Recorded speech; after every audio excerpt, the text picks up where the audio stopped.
It's summer, it's hot, and it's time for ice cream. And a while back when Starbucks was putting olive oil into their coffee, I tried it myself at home. I realized you could put a ton of olive oil into it and basically create a much richer milk because milk can bond very well with the fat and basically just create a very rich milk. I found this lemon flavor olive oil, which I'm basically going to use to infuse into my milk to give it a lemon flavor. Now, what else can I do with this? Because we're not done yet.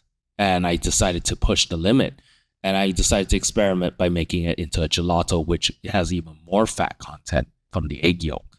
So first, here I have to make the custard. And I basically infused using the olive oil infused milk.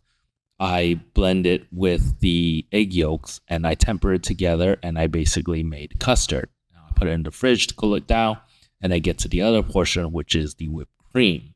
And just very standard whipped cream, vanilla extract, and then you basically whip it until you get nice stiff peaks. And this is the part where it becomes a gelato. You combine the whipped cream with the custard, the lemon flavored custard, and I added some zest to it to enhance that flavor. And you want to be careful and fold it and stir it until you get this nice silky smooth texture. And at this point, you wrap it up and put it into a freezer and let it sit, preferably overnight, so it has time to actually solidify. And there you have it.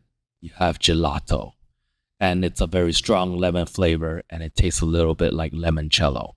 I also picked up some orange flavored balsamic vinegar and it will turn out to be a nice topping. But I also realized we're not done yet.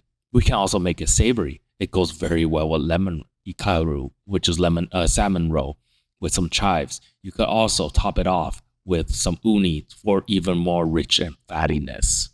And there you have it, sweet options and savory options.